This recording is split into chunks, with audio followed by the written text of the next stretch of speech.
Yes, Mama wa Rema Namakula amanyikidwa nga Rema Namakula Alidde Materekke Nemunwaanyi oba mukwano gwa Kasuku nfanfe amanyikidwa nga Edward Ssendi oba Ssendi Kadwa Edward abasinga okumanyi nga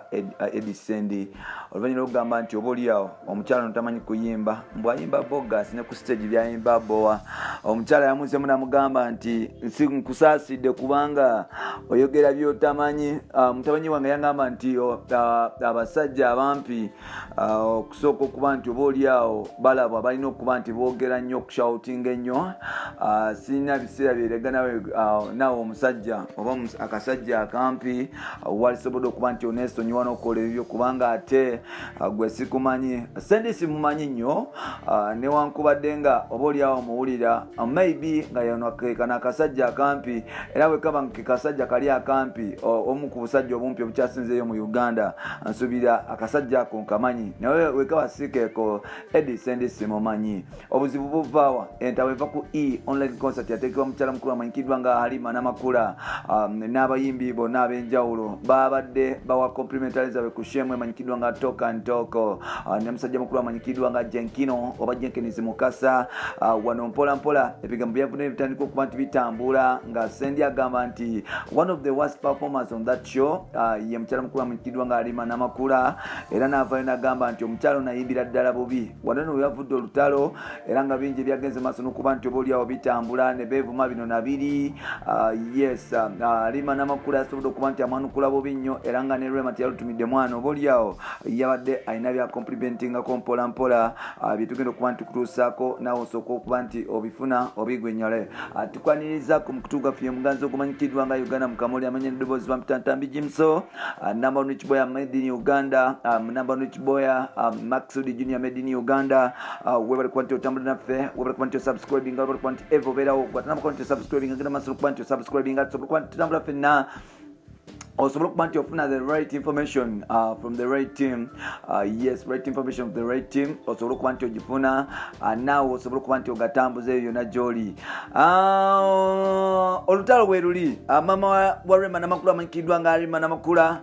yasobodde okuba nti obaoliawo tebimugendera bulungi oluvannyuma lw'omusajja mukulu amanyikidwa nga Edward Ssendi all the way from 90.8 Dembe FM omuziki n'ebikuzimba bwe yavuddeyo ku Talk and Talk show n'ayambalira mukyala mukulu amanyikidwa nga Alidde Namakula olw'okuyimba obubi n'okusoundinga obubi ennyo ku stage wali ku concert gye batera okuba nti baperformingira wali ku NBS TV olunaku lwera lwa mukago okuva ku ssaawa 10 paka ku ssaawa 1 y'akawungeezi sheno yateekebwa gavumenti era ng'agifandinga ye musajja mukulu amanyikidwa nga Asale Musala abayimbi bangi ab'enjawulo abagenda maaso n'okuba nti bajimbako okuli Jose Chameleone Wisomanizo Palaso okuli Spice Diana okuli Carol Kasita okuli White Benda okuli Mudra Vairo okuli abayimbi Kazibwe Kapo n'abayimbi abalala bangi abagenda maaso n'okuba nti bayimbako Titus Vibes okuva Mbale bangi abajimba kiranga concert eno egenda maaso n'okuba nti obaoliawo esanyula bannayuganda abaali badde nga bagenda muyolerera okuba nti beerera ku bayimbi ennaku zino babadde babalebera ku TV oluvannyuma okuba nti coronavirus yagenda maaso n'okuba nti abutikira eggwanga wano nno ba analyst ab'enjawulo babadde bagezaako okuba nti baanalyzinga concert nga bwebadde ne performance y'abayimbi nga bagezaako okuba nti batunulira abayimbi engeri gye bayimbyemu ku stage bani abasinze bani abagezezaako bani abayimbidde eddala obubi n'ebisigadde so critique amanyikidwa nga Edi Ssendi yavudde na opinion ye ku show eno yavudde n'agamba nti abayimbi bangi abayimbye naye kubamu abayimbidde obubi ye maama Rema Namakula amanyikidwa nga Alidde Namakula nti yayimbye bubi nnyo ddala ebiroboozi bye bibi tebiwooma kuvadde ebintu akakakikake si muyimbi wa ddala nti ebintu byabatisa bibatise mpola mpola wano nokyanyiziza maama Rema Namakula amanyikidwa nga Rema Namakula n'agamba nti omusajja ono agenda mu maaso n'okuba nti alinyirira eddembe ly'abantu bangi especially abali mu art industry ng'agezaako okuba nti acriticising naye tamwewuunya kubanga omusajja ono obumpi bwe kiyinza okuba nti obaoliawo bwamusuuka nga n'amagezi ge we gakoma kuguma nti obongo tebusobola kutuwanva kusinga ate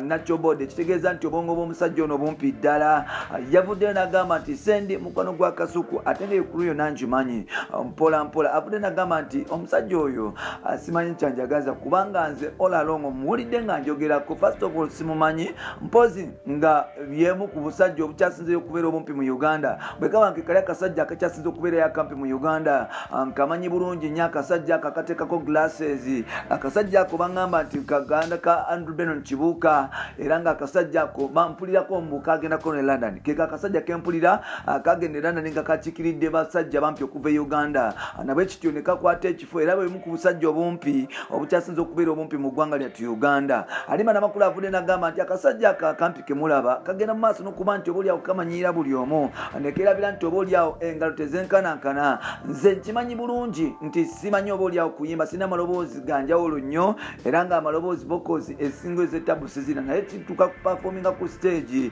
ndi watabu. Avayo agamba nti kana akasajja kagenda mu maaso n'okuba nti kamanyiira abayimbi ab'enjawulo kagenda mu maaso n'okuba nti kamanyiira Kenzo Edisa Musuuza ng'agamba nti obaolyawo Kenzo tamanyi kuyimba naye ng'ate Kenzo wano mu Uganda saawa zino wetwogera tewali amusinga kukola ssente mu kuyimba era nga Kenzo saawa zino ninambe mu Uganda oba okkiriza oba gaana awazirese ne ssente agenda maaso n'okuba nti azikola. So n'avaayo